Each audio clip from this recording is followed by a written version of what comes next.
Welcome to Teabaggers, the podcast where golf meets a whole new level of attitude.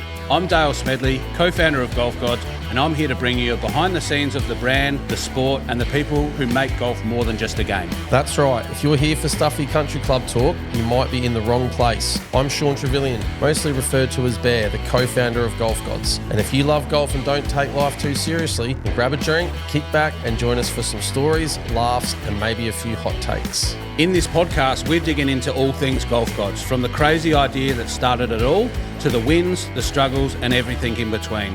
Trust me, you don't want to miss it. So whether you're a weekend warrior or just here for the banter, welcome to Teabaggers, where golf is life, but not too serious. Let's tee it up. Welcome to another episode of the Teabaggers podcast. We did have the week off last week, but we're back for another epic episode.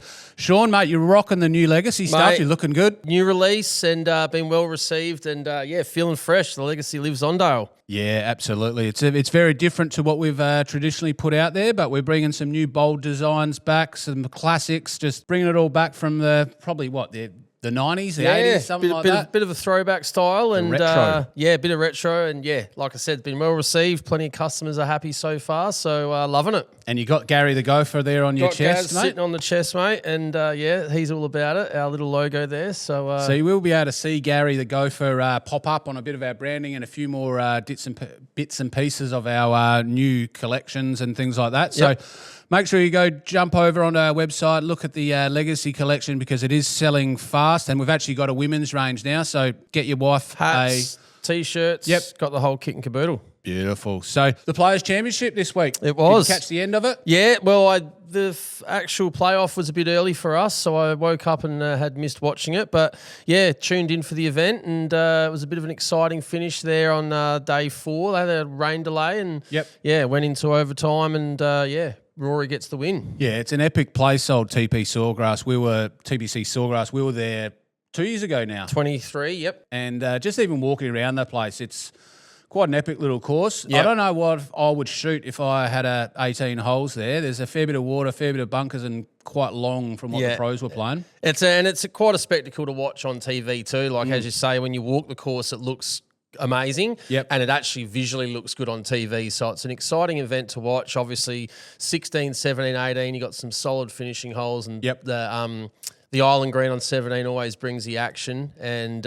Rory though, he's gone from stealing phones and getting people kicked out to winning events, so it's been a big week for him. Yeah, well, let's start with Rory stealing the phone. Run the people through what happened there. Yeah, so it was, I think, during the practice round, and someone sledged him about a putt being similar to his Masters 2011 choke, I think, and he stormed over, snatched the bloke's phone out of his hand, and then went to security and got the guy kicked out. And I believe the guy was a college golfer as well, so not just a random Yahoo, but someone in the sport as well. And so he's really hit a nerve there with Rory, and just got him at a bad time. I mean, Rory gets a bit triggered by everything these days, so it's probably not surprising, but there was a police officer who had actually said that if he was on the watch then, and as you remember when we were there were police everywhere. Particular policeman made a statement that if he was there, he would have arrested Rory for stealing. So, bit of controversy to start the event. So that's Rory's second, I think. Second players, which is good.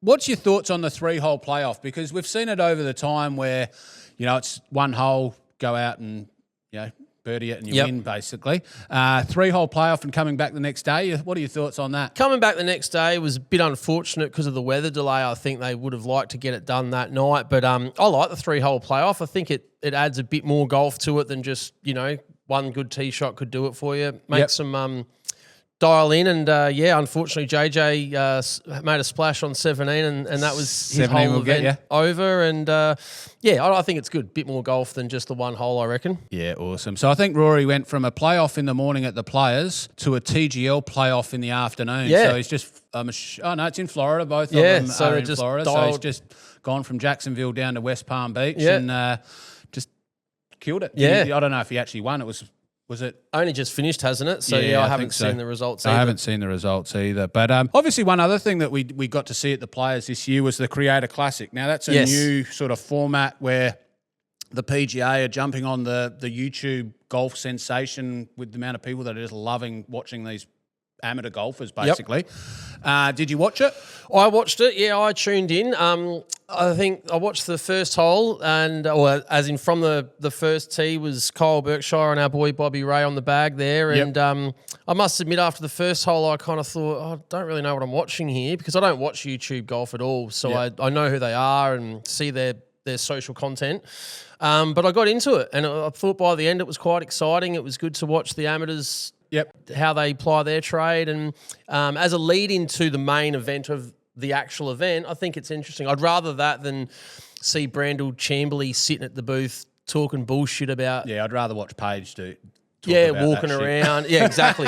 She was on the commentary for it. It's I think it's better than... I don't mind listening to him in the booth a little bit, but for a bit of golf, just to see the course, see what's going on before it kicks off, I thought it was good and had some big highlights, obviously. I haven't actually double-checked, but I can probably guarantee you there was more views on Fat Perez's putt than anything that happened in the actual players. It was better than most. And it was, almost. It was unbelievable part. Watching it live on TV as I was watching was awesome. Whoever did the edit with the Tiger thing deserves a fucking... That was wild, wasn't it? A bloody job at the PGA or fucking something. I mean, they had massive crowds there, and you remember when we were there, it's a pain in the ass to get into. It is a pain in the ass. The traffic and the rabbit warren to get in. It's hard to get in. A huge crowd turned out for him, and my highlight was Trent from Foreplay on the 17, plunking 4 in the water. The crowd, the anticipation kept building, and he kept going back for more. And I thought, geez, re-popping a lot.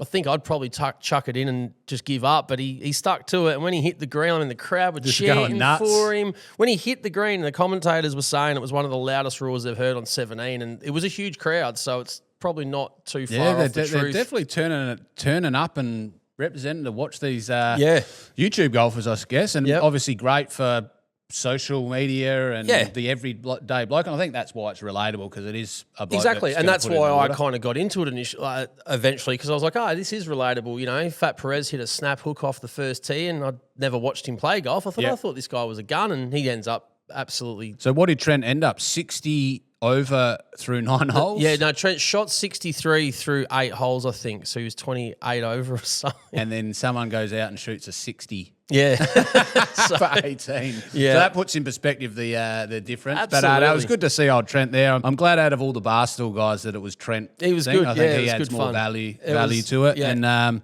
it was good to watch Kyle Berkshire just absolutely bomb some 400-odd yards with our boy Bobby Ray on the bag, like you said. And he actually got some airtime on PGA Tour as the best hype man caddy going around. He did, yeah. No, he did a good job of it. And, I thought it's quite funny. Like, we posted a few things about it, and, a few of the internet not even trolls, just the golf nuffies, this isn't the Masters. It's like, no fucking shit. It's YouTube golfers playing at TPC Sawgrass. It is what it is. You don't have to watch it, right? You can just not watch it. So, but those people are going to be unhappy with pretty much anything, because it's more probably a jealousy thing that they're not playing. Why would it even bother you that these blokes are playing? Who cares? Yeah, exactly. So the old Grant Horvat, the win. Yep. Now he's just the king of YouTube golf. I know good guys are right up there, but as an individual person, I think Grant Horvat is right at the top of that. Yep. How do you think he would go if he actually teed it up with the PGA players for 18 holes? Well, I think he plays off +1 or plus. I think he's actually like +4 or 5. +4 or 5. There you go. Yeah. So I'm a bit behind that. There you go. So he's probably not too far away. I think some of these PGA guys are +8. Yeah. So I guess that difference is massive. But look, he's got a big broad smile, and people love him. And congratulations to him. I reckon he'd have a crack at making the cut. Yeah. Well, he thumped Wesley Bryan by 9 shots. I think he shot 8 over, and he is a PGA Tour pro. So right.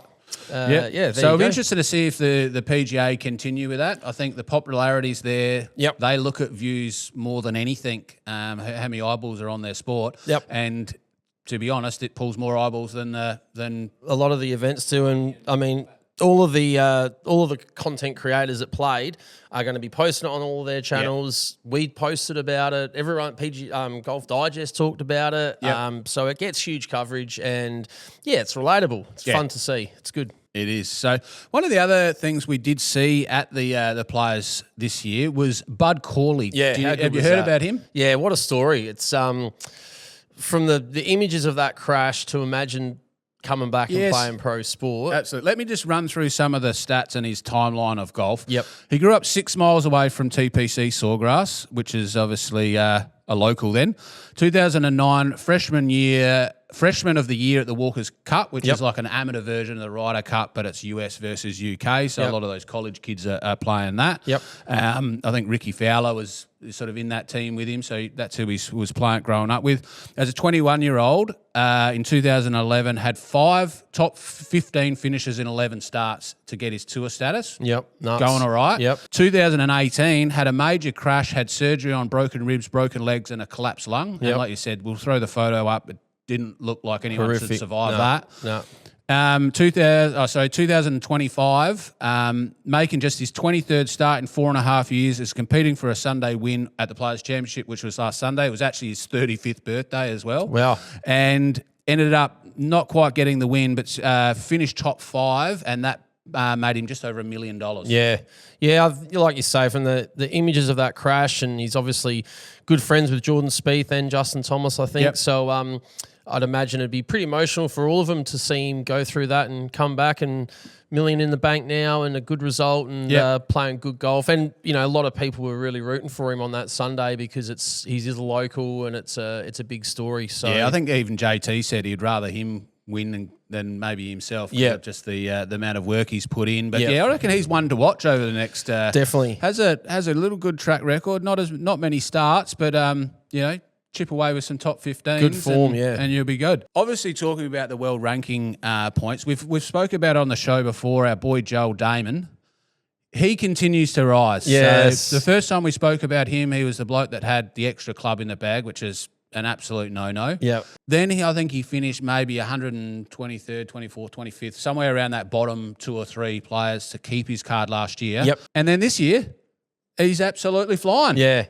I mean, golf's a funny game, isn't it? Yep. And you think to go from basically losing your card over, and especially over such a silly penalty, which, whether it was him or the caddy, whatever, to face that and then fire up and just start shooting some top 10 finishes is it shows a hell of a lot of resilience and mental fortitude, I reckon. Yeah, and I reckon on that golf, the Full Swing Netflix series, I think he does talk about where he was like, fuck this, and I'm over it. I don't like the stresses and things like that. But this year, this season already, 7 starts, 4 made cuts, 3 missed cuts, 2 top 10s. Wicked. Now, top 10s is where you're getting payday. Yep. Your ranking points go up. So he's gone from 124th, 25th, somewhere around there, up to 67th. Yep. Where do you reckon he could end up by the end of the year? I'm going to predict that he will be top 30 by the end of the year. Top 30. So I reckon he's going to need possibly a win and a couple more top 10s and majority made cuts. So let's keep an eye on that prediction. Yep. I reckon he's coming hard. You got to remember the LIV boys aren't really in the world rankings either, so so it's a little bit easier. A little bit of space there for him. But I reckon that the way he started the year, I feel like nearly losing the card must have put a bit of a rocket up him, and he's in some form. I reckon he's going to carry it on. And that's what it is. It only takes a couple of wins and get your confidence back. The old golf is a huge mindset game. Yep. So hopefully he's got his mind right and continues to make some wins. We'd love to see it, Joel. We were disappointed for you with that little penalty earlier in the end of last calendar year, but this tour season. So, fire up, mate, and keep bringing it home. Very good. Remember, guys, also, we put a lot of hard work into this podcast, and we love to see your feedback. So make sure you go and leave a review on all your listening platforms and your YouTube. It does help us a long way. It motivates our staff, and it gets our podcast out to a lot more people. So we do need your help there. So if you can give us a 5-star review, we would absolutely love that. Yep. I was thinking over the weekend, I consume a lot of golf on social media, and I used to think Instagram was the be-all and end-all of golf. And probably a few years, probably last 7 years, it has been like that. Mm-hmm.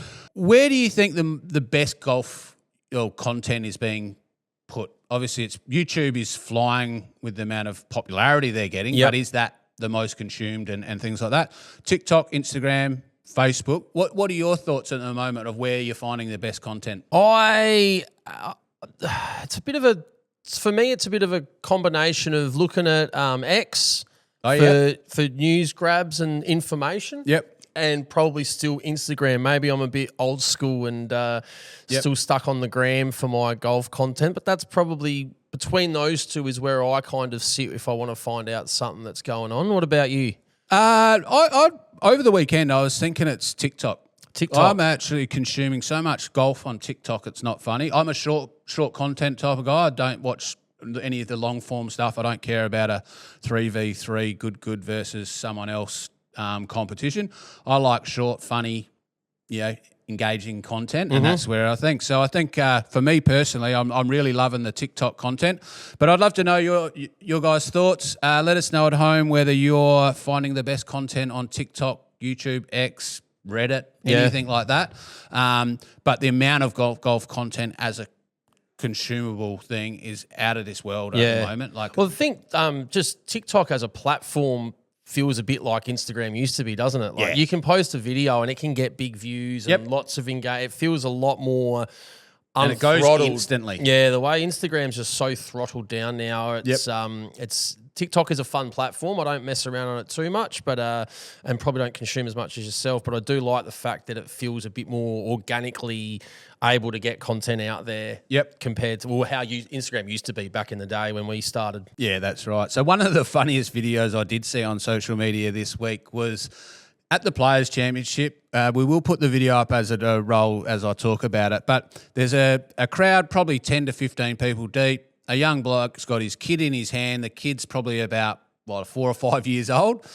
And as we can't actually work out who the golfer is hitting. Perfect timing, right at the top of the backswing, the little kid goes, boo.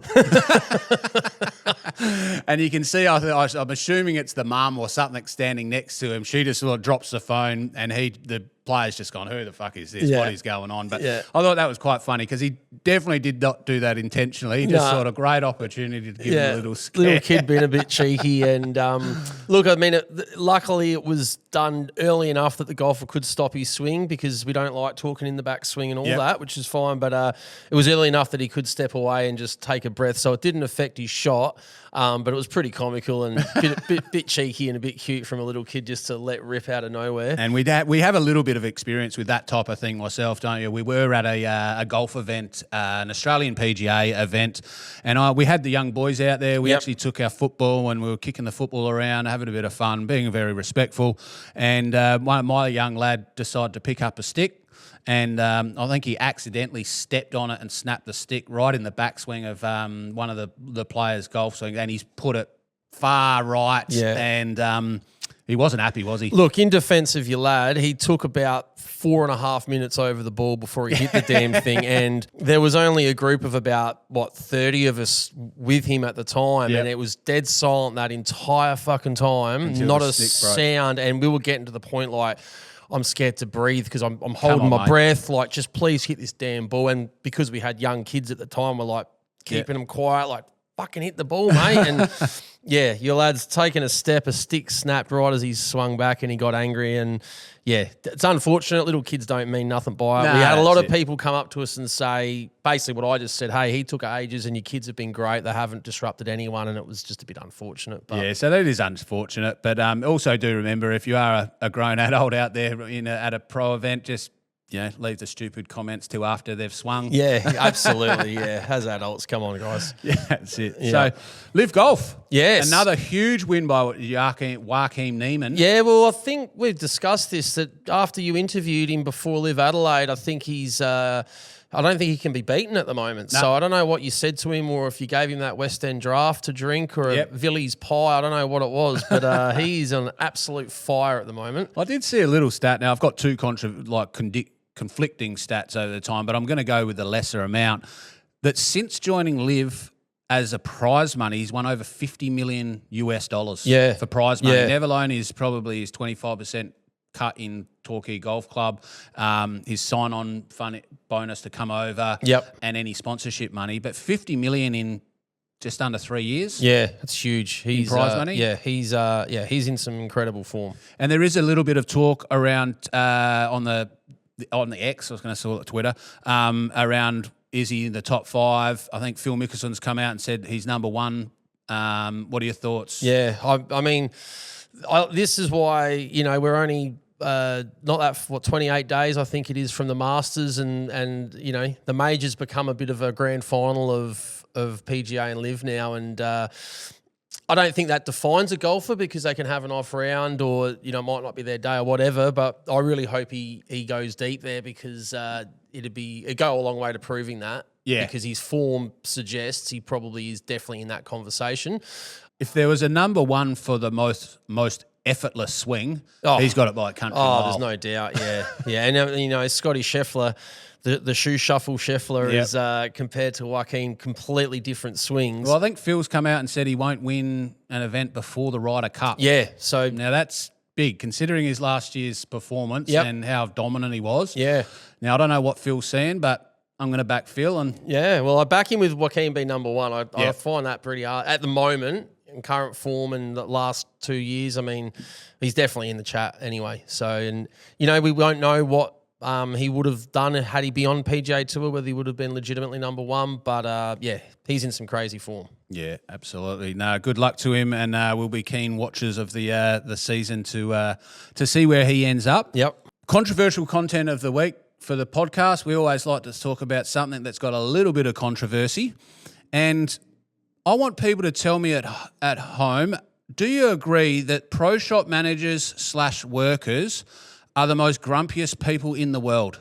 Why is it that every time you walk into a golf pro shop, whether it's in America, whether it's in Australia, whether it's in Europe, whatever, the person behind the desk is a grumpy motherfucker? Yeah.